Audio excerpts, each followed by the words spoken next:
Broadcasting live from the Botanical Plaza on the plain of New Capenna, this is Tap Tap Concede. Welcome, everybody, to Tap Tap Concede. My name is Graham, and joining me, as always, are Cameron and Nelson. I want to go to a botanical plaza. I know, it sounds nice, doesn't it? Yeah. Public parks are a favored meeting spot for those considering a shift in allegiance. Oh, okay, of course it's...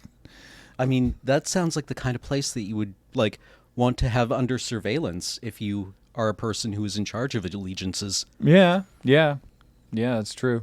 Go Either watch that the or- park. Can't go to a park without getting harassed by a recruiter. Right? Am I allowed to just enjoy the botanical plaza, please? I don't need to, abandon my allegiance to my faction. I just want to sniff some flowers.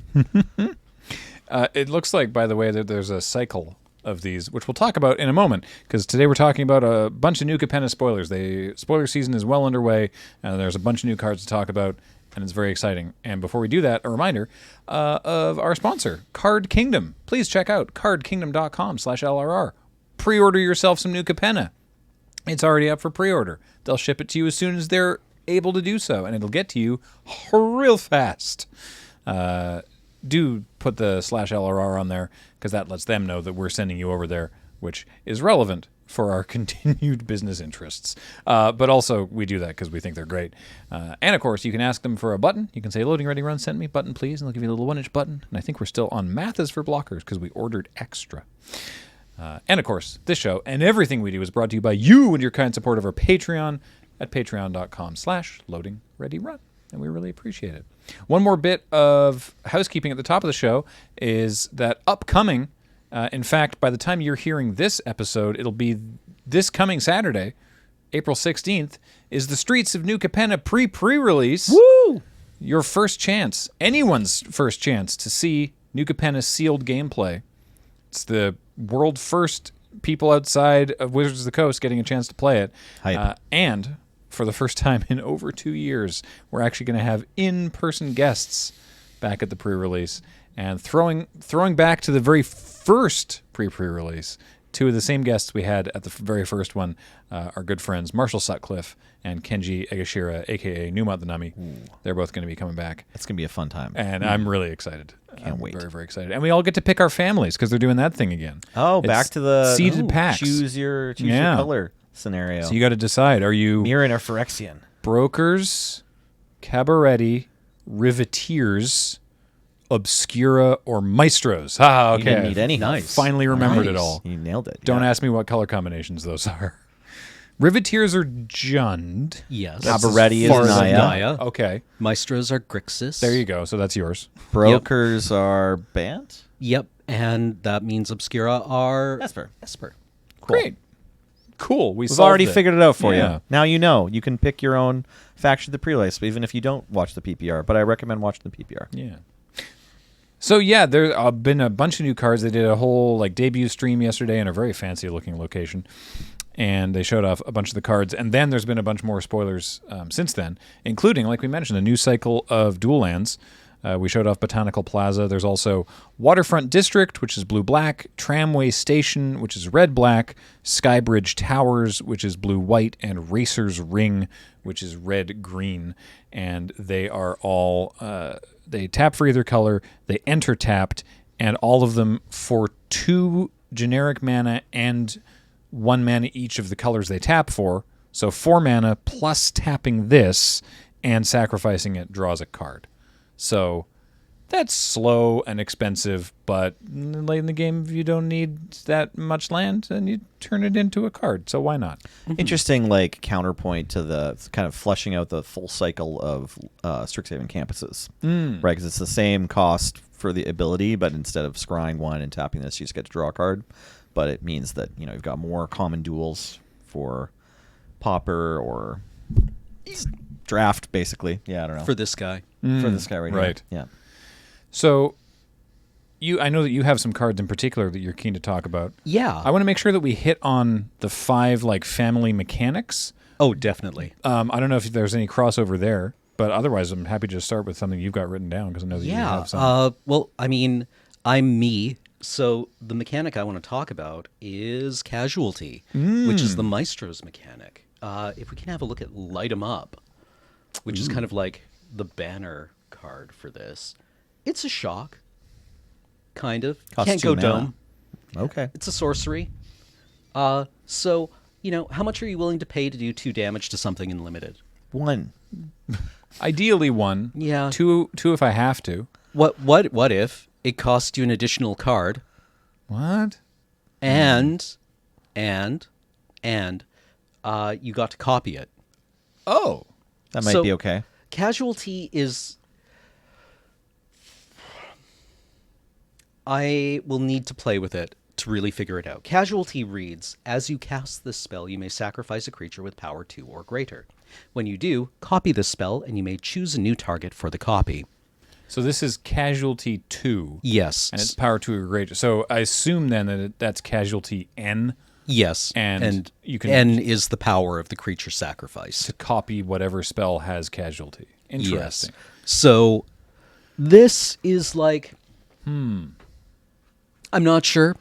I think, I'll pay 1 in a red to do 2 damage to something in limited. Yeah. Right? If this is where we're at, I'll Yeah. do it. I'm No, not I'll sure do- I'll do it. Yeah. I'm not sure I'll use the casualty on this too enthusiastically, but that really depends on how abundant like pacifism effects are Right. in New Capenna Limited. The card that I'm really excited to play, unsurprisingly, is Obnixilis the Adversary. Oh, yeah. Yeah. Big Mythic spicy rares. planeswalker. Probably not going to Yeah. reliably play it in limited, but No, but like I will be ordering this card nice. through cardkingdom.com/LRR. Bang, bang. Obnixilis the Adversary costs 1 black, red. Yeah. You get a legendary planeswalker. 3 mana for a 3 loyalty walker. Yep. Love to see it. But that's not all. Yeah. The +1 is each opponent loses 2 life unless they discard a card. If you control a demon or a devil, you gain 2 life. Which is okay. I'm That's not an sure okay how ability. often. Yeah, it's an okay ability. It will eventually get there. It's a +2. Yeah. It puts 2 loyalty on Obnixilis. Yeah. Does it? Right? Oh, sorry, it's Plus +1. one. It's It's not a plus- +2. Sorry, I don't have Yeah. my glasses on. I wasn't staring at my phone. It's a +1. It puts a loyalty on Obnixilis. Yeah. Alright. And it will eventually kill an opponent. -2, create a 1/1 devil creature token. Oh, the little ones that when they die, they Yeah. deal 1 damage to anything. Yep. Nice. And Not then too shabby. ultimate at 7, target player draws 7 cards and loses 7 life. Oh, love that. Yeah. Most interestingly, Obnixilis has Casualty X. Oh, But he's not an instant sorcery. Yeah. So what happens is you sacrifice a creature and create a token copy of Obnixilis that doesn't have legendary with X loyalty. wow. You can populate that. Yeah. So it's half Gristlebrand, half Jace Cunning Castaway. Yeah. Right? Yeah. I'll need to play with this, but the price is right. For 3 mana, the immediate comparison I want to make is with Liliana of the Veil, which might be optimistic, but if you could get 2 Lilianas of the Veil at the same time, I think you would take that, right? Yeah. +1/+1. Certainly. Like, So that Keep a quarter of your permanence. the walking skyscraper that we just saw from Kamigawa. Yeah.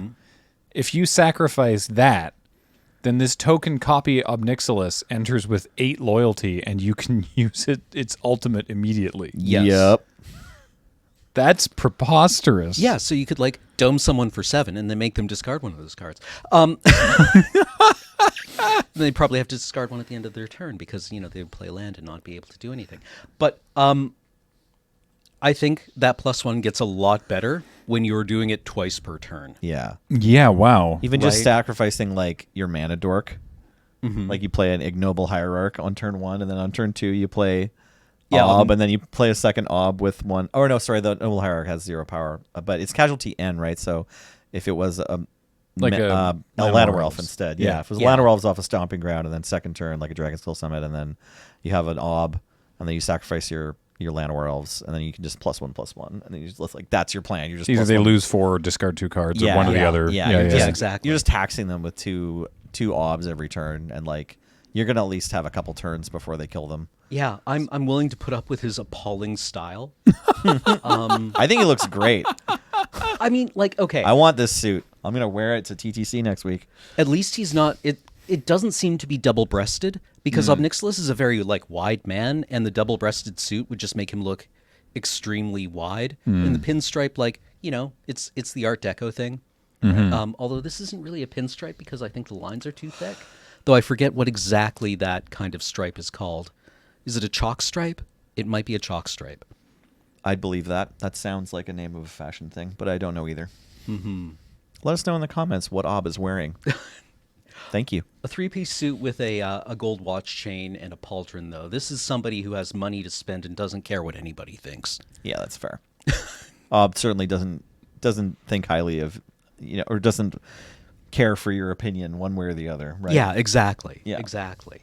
There are two other casualty cards that I really want to talk about, though, that I think are interesting. And unfortunately on Scryfall, they didn't really have a name yet. One was card 76, which I believe was called Dracula's Accidental Something. Excuse me? Neat. Okay. Because it was I think it's in simplified Chinese. Right. Oh, okay. So Scryfall's given it a Yeah, placeholder postal name. service malfunction. Yeah. Which is a raised dead effect. Right. With casualty 1. Oh, cool. It is an instant for 3 CMC. Which, so this mills 2, and then you return a creature card from your graveyard to your hand. Wow. And at casualty 1, milling 4 and returning 2, kind of like this gives you parity, right? Yeah. Especially if that one is a token you don't care about. Exactly. Well, it has to have at least one power, though. Yeah, You're but never it doesn't gonna be care about. sacrificing But it doesn't plants, care yeah. about token v non-token. That's true. Yes. Yeah. Yeah. So, could be Very like a devil importantly. token or whatever. And there's more than one way to make devil tokens in the set. Yeah. Yep. So that's cool. So I think this might actually do some decent work. Regrowing 2 creatures was pretty good in where was it? Crimson Veil?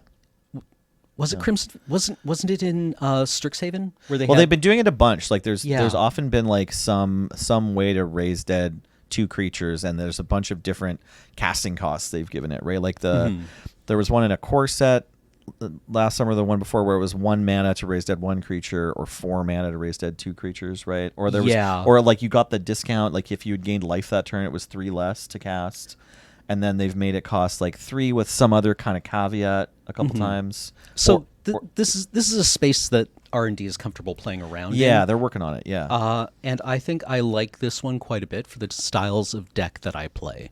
Cool. Right? It's probably a marginal difference between all these different effects, but when you can capitalize on them, it feels nice. Yeah, Sign in Blood, Mind Rot, and Raised Dead have all been getting like all these permutations over the last few years, where it's like the Mind Rot recently, they hit a point where it was like, okay, yeah, we just strapped Tormod's Crypt to Mind Rot, and it turns out that's not going to break the game open, but ends up getting played and constructed. Yeah. Right? Right. Like more than any other Mind Rot since Blightning, I think, or Esper Charm, we've seen Go Blank getting cast and constructed. And then like there's like a weird Sign in Blood and Alchemy, but also sometimes they give you some different version that like works a little bit differently to really draw 2 cards. And then also, yeah, Raised Deads, we've seen a few. And I mean, this might also just be an effect of like, all right, take this classic card from Unlimited, staple gun the set mechanic onto Right, it, yeah. and then balance it somehow, Yeah. and we'll print it, which honestly generates some playables. Yeah, it's like the version of Bear with sets mechanic, but they're different flavors of it, and sort of black aiming for card advantage. Yeah, so I like this one. I'm looking forward to finding out what it's actually called.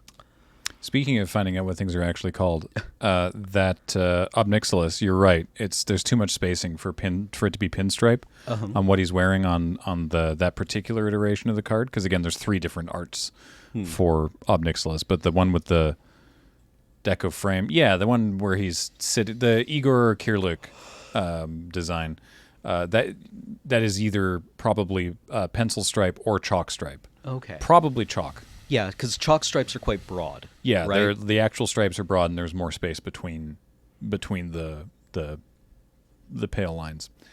Anyway, Thank you for that. no problem. I was It too was fascinated to not look it up. It was going to bother me. Yeah. On the other end of the casualty spectrum, we have this set's demonic tutor, which is Ooh. card 83, which I believe on Scryfall is called Cheez-It Delivery, because it has a person holding a bag that is glowing orange. Nice. Got you Cheez-Its. It's a 5-mana DT as a sorcery with casualty 3. So by demonic tutor, you mean it goes into your hand? Yeah, search for any card from your library, but put it in your hand and then shuffle. Yeah. Okay. For a 3 power creature, this again, much like the Raised Dead, this does get you parity, right? It's a DT. DT replaces itself. It will also get you hopefully a better creature than the one you sacrificed. Yeah, or like just both halves of your combo, right? You know, Yeah. like Yeah. A lot Like- of serious decks go for A plus B, and 5 mana is a lot, but I mean, if it it will means you get get there. 2 cards that win the game, it's not so bad. Yeah, Yeah. very true. Like Yeah. this is probably just not in the style of deck that I want to play. But then again, a lot of those combo decks, are they just going to have like incidental 3 power creatures sitting around on the battlefield? I think this is going to really shine in Commander, Oh, definitely. where it's like, hey, it's powerful that it creates a second, these aren't spells that do something different. It's not like a kicked spell if you sacrifice a creature. It's an extra copy of the spell. So if your opponents want to stop you, they need to counter like both halves. Right. Or Oh, no. the- Okay, or maybe just one half, but then, hey, you still get your demonic tutor, right? That is very fair. And I suppose in Commander, right, there's a reasonable chance that you've just got like a 3/3 beast token sitting around from somebody like Yeah, raw exactly. meeting, or fresh meeting something. Yeah, Right. oftentimes in Commander you randomly have like creatures because like you put some creatures in your deck, even if you're planning to combo kill your opponents eventually. But not for me though. Sure, I think that's this fine. Is, yeah, this is not my quite flavor. But I think it's like I still think this is an interesting design space, and the casualty mechanic has like one. I'm for casualty 1. I love casualty 1. Casualty 2, okay, we'll talk. Casualty 3, you got to show me the money. Right. Right. This had better win me the game for casualty 3. Well, this one, like, it's trying to, for sure. It will. Yeah.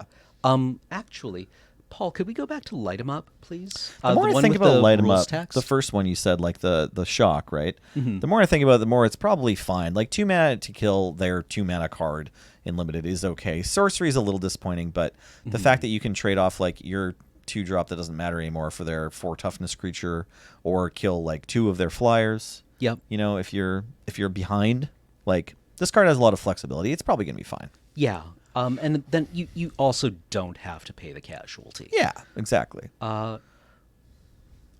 What I just realized, casualty has to be paid by a single creature. Yes. You cannot sacrifice multiple creatures with toughness up to the end value of casualty, which I appreciate now that I see it, because you could just be like, casualty 1, I sacrifice 45 tokens to pay casualty 1. Yeah. Which is like, That would I be get busted. it, but man, Yeah. So that's can the. you imagine? That would There's be a so 1 fun. black X spell that's like sacrifice every creature unless its controller pays like this much life to keep them.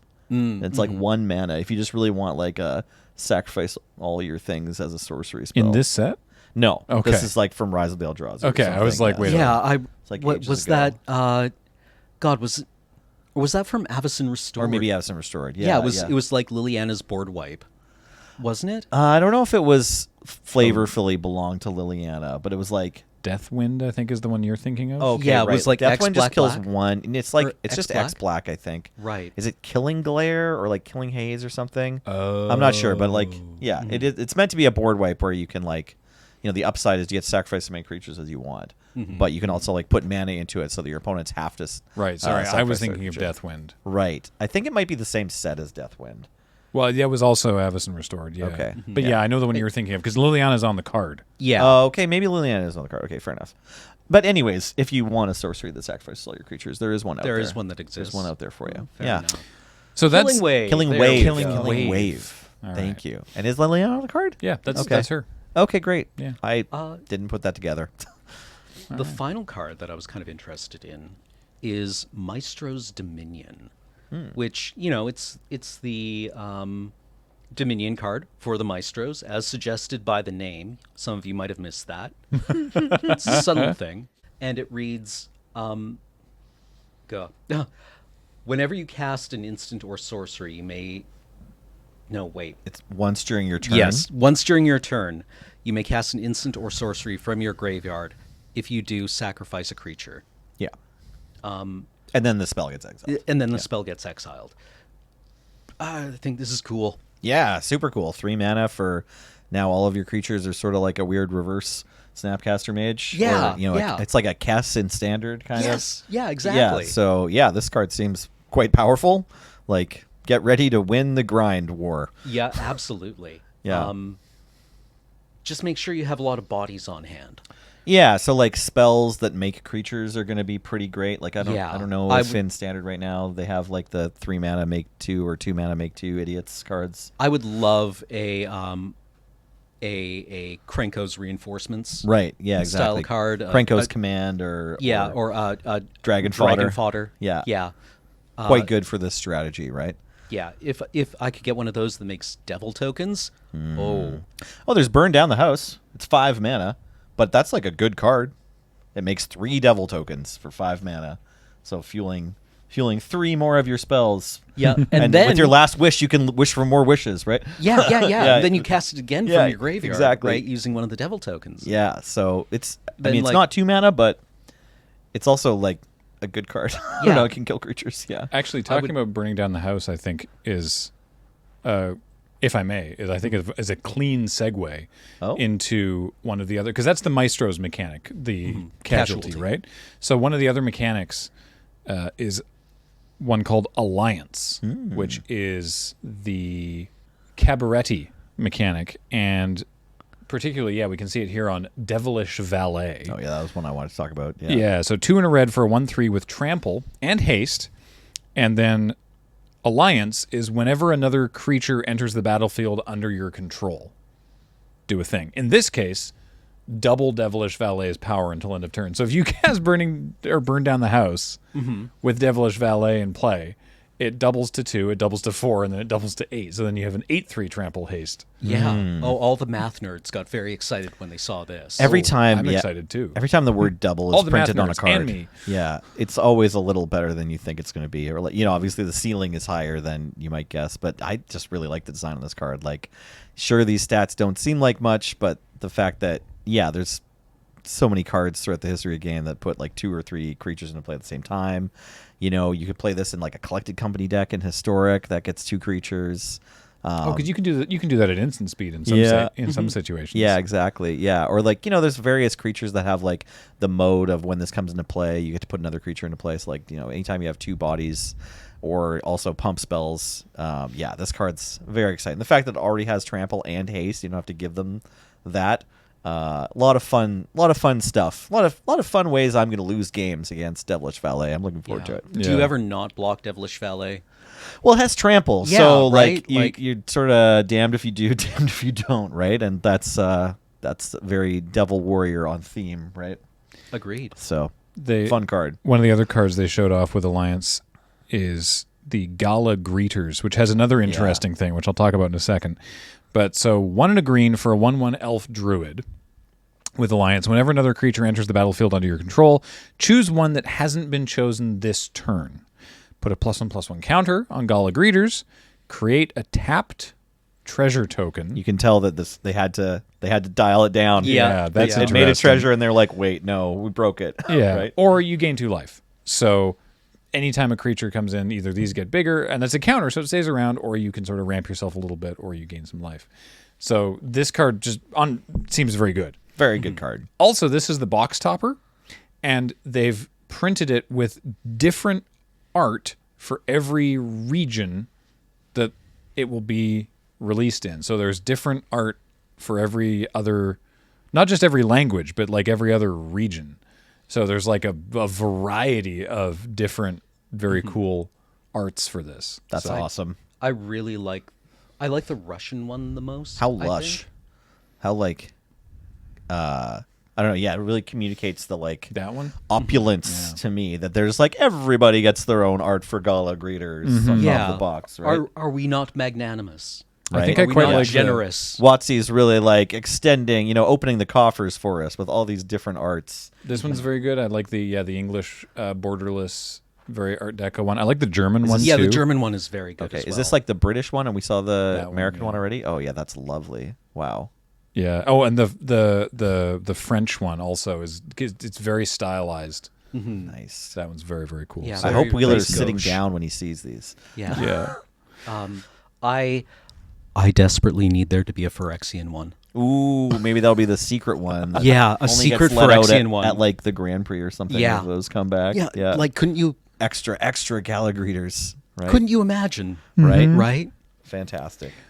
Let's talk about one of the other mechanics because I want to at least Sure. Touch on all of them. mention all five of them. So we've talked about Casualty and Alliance. I'm trying to find a good card to illustrate the other ones because we heard about Blitz. There we go. Yes, Jaxus the Troublemaker. So Blitz is an interesting one. Jaxus the Troublemaker is from the Riveteers, a legendary creature, human warrior. And she's a bare knuckle boxer, but it seems. So 3 in a red for a 2/3 human warrior, and for red and tap and discard a card, create a token that's a copy of another target creature you control. It gains haste, and when this creature dies, draw a card, sacrifice it at the beginning of the next end step, activate only as a sorcery. I'm going to come back to that in a moment, because Jaxus also has Blitz for 1 in a red. And Blitz might sound a little similar to Dash, which is another mechanic back from Khan's block. But here's what Blitz says. If you cast this spell for its Blitz cost, it gains haste, and when this creature dies, draw a card, and then you sacrifice it at the beginning of the next end step. So you can just, in Jaxus's case, you can pay 2, attack for 2, and at the end of your turn you sacrifice Jaxus and replaces itself because you get to draw another card at the end of turn. In this case specifically, you can sort of like, you can play Jaxus, you could hardcast, but you could play Jaxus with haste for the 2, and then spend 1 mana and tap and discard a card to make a copy of a creature that you already have, that then that creature has haste and attack. You can sort of give a token Blitz, and then the token dies at the end of turn, and you draw a card because you've already discarded a card. Jaxus, I think, is going to lead to a lot of very interesting play patterns. Yeah. You're going to be like, which of the 4 things do I want to do with this turn? yeah. Yeah. So Blitz on its own seems fine, right? Yeah. Like you get a presumably a cheaper cost. You get to attack. Hopefully, I wouldn't recommend paying Blitz if you don't get to attack with it profitably that turn. Well, it still cycles. Yeah, and then It's worst like- case, yeah. if it dies in combat or just at the end of turn when you have to sacrifice it, it replaces itself. So yeah, maybe it's like a cheap cycler that maybe you get some damage through. So yeah, Blitz actually seems like it seems fine because yeah, it's not card disadvantage because it is replacing itself. Yeah, I really like it. Jaxus in particular, very interesting. Don't forget to draw both cards if you like Blitz Jaxus, and then you like make a Blitz token, and then Jaxus is going to die, and so is the token. You get a card from both. I feel like that's going to be the most common. Like, wait, it was 2 turns ago, but I only drew 1 card at my end step or whatever. you know, Right, like right. Like obviously, Arena will take that care of that for you if you're playing on Arena. But like, yes, I think that's going to be the most confusing result of this. But yeah, you say you have like a creature that you'd like to have 2 of, and you've got Jaxus top decked, and then another card. Congrats. Yeah, 3 mana, and then you've got a hasty clone for 1 turn. This is the most circuitous divination I've ever seen, but it works. Yeah. Right? Yeah, exactly. 3 mana for draw 2 cards. yeah, Yeah. 3 mana divination in red. Yeah. Yeah. But all these cards, and they're Jund flavored, right? So it's like the colors that don't, well, I guess not white. If it was white instead of green, it would be all the colors that struggle to draw cards, right? But yeah, they replace themselves. So if you're just playing a bunch of cards with cheap Blitz cost, where hitting them isn't super powerful, like it's they're two power or 3 power creatures or whatever, then it means that you can play them early where they're good. It's like early on creatures beat down, and then late you can be like, okay, I'm just gonna blitz this, pass, draw. Like I'll do something else with my mana later, but it gives all your creatures cycling. Yep. Just pretty hot. No, 3 mana divination in red that dodges negate. Yeah. It also says on the card that Jaxus is or this version of Jaxus that we're looking at, the extended wide art, is the buy a box promo, which I guess is different from Box Topper, Cool. which is the Gallag readers. Great. I don't totally understand.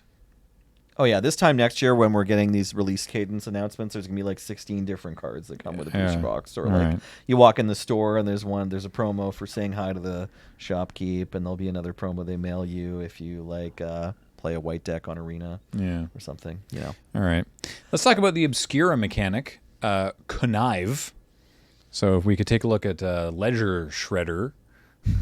Which is a great name for a card. Yeah, fantastic. Ledger Shredder. Ledger Shredder. So Letter Shredder. It's a 1/3 bird advisor for 1 and a blue.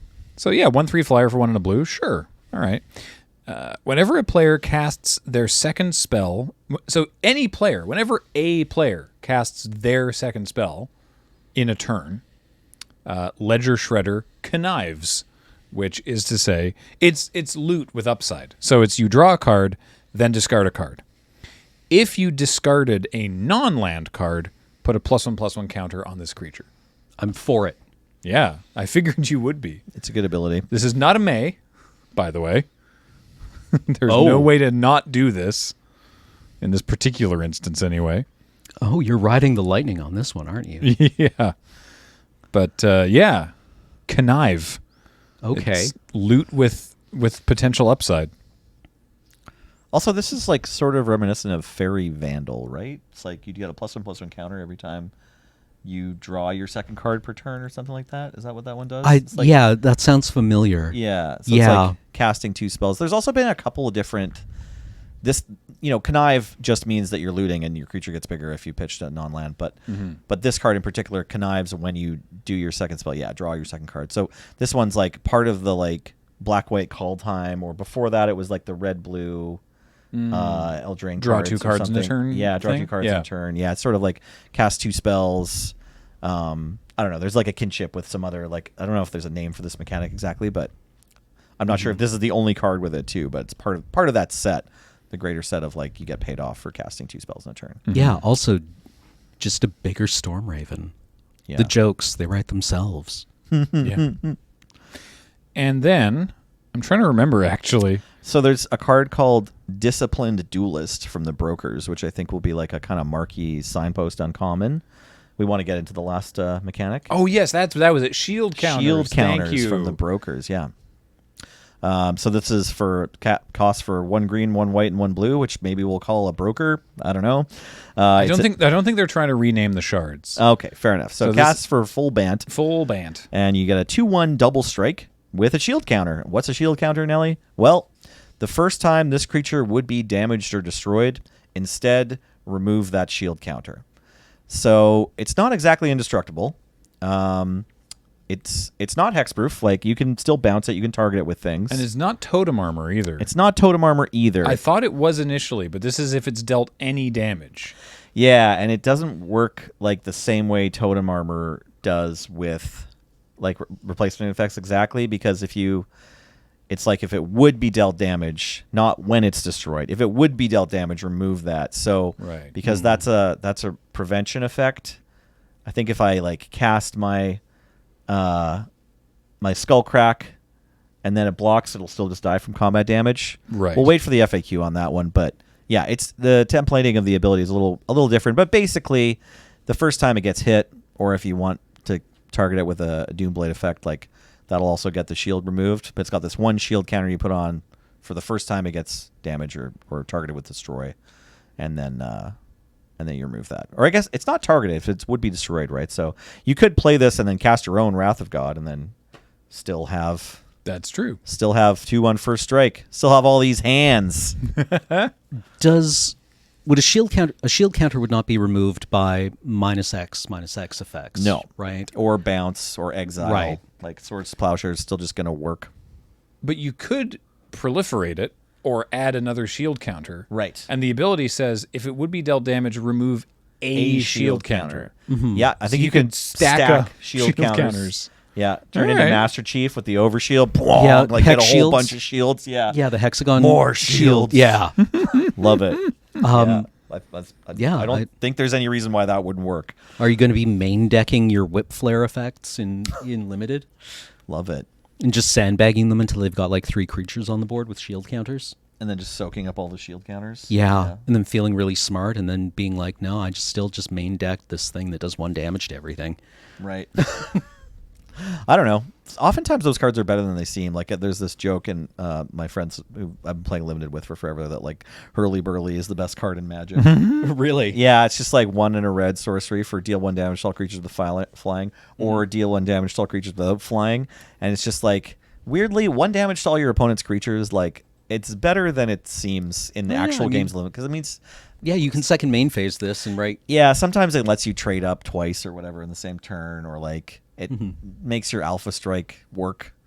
You know, people like hold back chumps that are 1/1s when they're like clocking you in 2 turns and not dying to your swing or whatever. There's a lot of positions where it matters. Yeah, and then you can make a Macbeth joke. Yeah. Hmm. Nope. I No. thought maybe by the time I was No, I've got saying, to- I would know what you meant, but now I want you to No, explain it. the witches talk about, they have to do something before the Hurly Burly. Okay, it's in the double toil and trouble monologue. Something, yeah. Okay, That's cool. probably where the term hurly burly came from. Nice.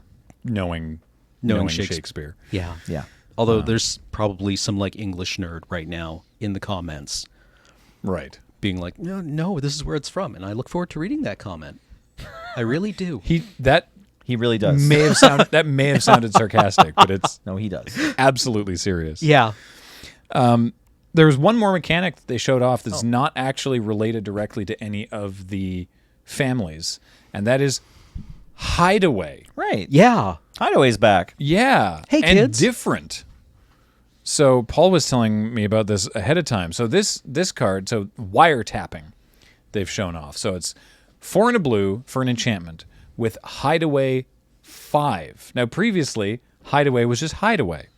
It included the definition, this comes into play tapped, and you're looking at the top 4 cards. Yeah. Yeah. So now, all the previous Hideaway cards have been oracled Yeah. to be Hideaway 4, and also they now say this enters tapped. Yeah. Because this is an enchantment, and typically enchantments don't tap, and also it's 5. So, hey, we're changing all the Hideaway rules. So yeah. To be fair, even when Hideaway came out, it was confusing. Yeah. The fact that like this enters tapped wasn't its own line on this set of lands. Like I straight up read through the whole Lorwyn spoiler right when it came out, like on the mothership, 10 or 15 years ago. I was like drafting a lot of the time, and this is like right before I started working at Yellow Jacket. I was like such a Magic nerd, and I still missed it. I was just like, oh wow, these new lands are incredible. They're just like so much better than a basic plains. Like you get an extra spell, and it taps for a white with no drawback, and then it's like rereading the like big reminder text paragraphs like, oh, they come in tapped. Oh, in the tapped, I see, yeah. Because almost every other land that comes in tapped has its own line that says comes in So, wiretapping in this case, Hideaway 5. So when the enchantment enters the battlefield, you look at the top 5 cards of your library, exile one of them face down, and then put the rest in the bottom of your library in a random order. Then, wiretapping just sits there and says, and this is great actually, whenever you draw your first card during each of your draw steps, draw a card. That means an extra one. You're drawing 2 cards every turn now. That's, if for a 5 mana, and I'm going to use air quotes here, do nothing enchantment, I'd put 5 mana into an enchantment to be drawing an extra card every turn for the rest of the game. You win a game, Haunted of Seeing wins in limited plenty. Like Yeah. Haunted of Seeing wins will get you there. Yeah. Yeah. I mean, I read this and was like, oh, right, thanks for the reminder. During Yeah. my draw step, draw a card. Yeah, exactly. Right? Yeah, that's so funny. During Right. your draw step, draw a card. Well, yeah. Obviously. Why? I don't need you to tell me that. No. I know how to play this game. Another one. Oh, another one. Okay. For me? So then, this ability continues. Then, If you have 9 or more cards in hand, so that's after you've drawn your 2 cards, you may then play the exiled card, the hidden away card, without paying its mana cost. You don't have to do it that turn, because you're gonna have that ability. I guess actually, is that just forever then after that point? It doesn't say until the end of your turn. So I guess it's just once you trigger it once, you can then at any point cast that card. Right? Because it's just hanging out in exile. So Yeah. now when you may... It says then, if you have 9 or more cards in hand, you may play the exiled card without paying its mana cost. No, you You have to do it cast it during your right draw then? step as this ability is resolving right then. Okay, no matter the timing restrictions Yeah, of it'll the let card. you. It'll get around timing restrictions because that's how this ability works. Interesting. Cool. Yeah, Still cool. And even after you do that, you're still drawing 2 cards every yeah. time. This just still sits around and it's a This card seems sweet. howling mine for just you. Yeah. Flicker it. Yeah, sure. You could get the hideaway trigger again if you want. Love it. Yeah, cool card. Cool. All right. Can we talk about You got one more. So one more, only one. Well, you got to go. I got to go. We've got to go. Okay, tell you what. I can stick around. We'll talk about Courier's Briefcase next week. Just you and me. There's a card called Courier's Briefcase, but I feel like we should definitely either talk about... Yeah, no, let's do it. Let's talk about the Phyrexian Praetor in the room. Oh, yeah, we should. Okay. We've been putting it off. But we got to should come back to really- Elspeth next week because she looks fantastic. We should really But address the Phyrexian Praetor in the room. Address the Phyrexian Praetor in the room. So the Phyrexians showed up in Kaldheim, Yeah. but then we didn't see any more for a year, and then they showed up in Kamigawa, and now we've got our third of the 5 Praetors, just the very set next after Kamigawa. So Yeah, it seems like maybe things are boiling and coming to a head faster. The than we tempo thought. is increasing. Yes. By this time next year, there will be 6 or 7 Praetors per set. Right? Right? Yeah, I mean, or maybe they're going to take a break with these Brothers Ward Yeah, the and Brothers- Dominaria sets, and then Yeah, and then then we'll we're going to get- get an exciting conclusion next year. I don't Yeah, know. because what's her name is still out there. Right. Elishnorn? No. Not. Oh well, Elishnorn and the black one, Shieldred. Sheldred. Yeah, Yeah. Quelaag. Yeah. Yeah. Anyways, so Potential counterpoint. oh yeah, We know the names of the upcoming sets, right? right. And one of them is Dominaria United. Okay. Right? United? Maybe they're united against the Phyrexians. Against what? Right. Maybe? Who knows? And then we're gonna go. So maybe this big Phyrexian conflict is coming to a head immediately, and then we get to look back in the Brothers War and see like where did the Phyrexians come from, right? Ooh. Maybe that's the storytelling taking place. That could this happen. year. But for now, we've got a stylish-ish. I don't know what is happening in the art of Urabrask. Like are they wearing any clothes? They're on. Urabrask has always been They're on the cool 20s like speakeasy party plane. So like I Yeah. mean, maybe Urabrask is just, a very rebellious red kind of Praetor. He's not wearing any clothes because you can't tell him what to do. Yeah. Right. Maybe he's got really nice boots on, though. It's possible. 3 generic at red, so 5 mana for a 4/4 haste. Very familiar if you've played Urabrask before.